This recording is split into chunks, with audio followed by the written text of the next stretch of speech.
Oh, Reggie, what brings you here? Well, as you know, I'm head of business development for the Medici Group, and we're representing our client, the Trinidad and Tobago International Finance Center, and we are engaged with them for the next 16 months to really help them promote their capital markets initiative. So during our research, came across what you're doing, amazing work, and we were here to hear the results of the new survey and learn how we can help our client participate and get on the list. Well, GFCI 15 is actually out today, so you're sorry to break into your vacation back home, but yeah, no, it's live this morning. It was actually covered in the Financial Times on Saturday.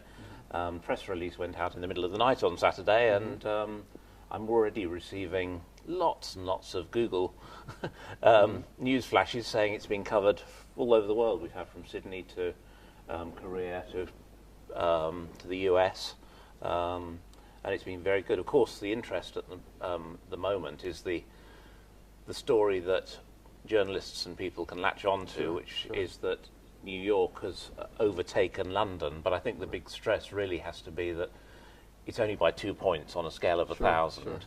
London has been a point or 2 points ahead of New York in the past.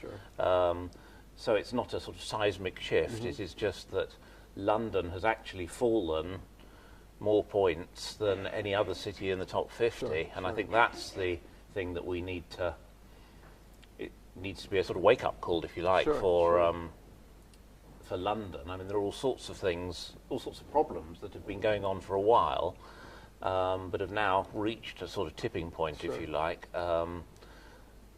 Suspicions about corruption, suspicions about becoming less friendly to foreigners, immigration sound bites you get virtually every day from some politician or another. There's uncertainty about the whether we'll stay in the EU or not, and that'll carry on until the next general election in 2015. There's a fair amount of uncertainty about the Scottish future and the Scottish referendum, which is only 6 months away now. And that's actually had a big impact on Edinburgh and Glasgow as financial centres, but it's also having a knock-on effect for the London markets. But I mean, the offshore markets, we see this time that they're actually beginning to recover. They took a huge reputational battering over the last few years, well, certainly from 2008 onwards, with everybody from Barack Obama downwards talking down the offshore centres, and yet they are slowly recovering lost ground. And I think in some ways Trinidad and Tobago are in a stronger position because they were relatively under the radar back in 2008, and since your work they've now sort of put their heads above the parapet, but they managed to avoid quite a bit of the flack that was flying around then. It's pretty exciting. I think Trinidad and Tobago has a lot to offer, and they're very excited about this initiative.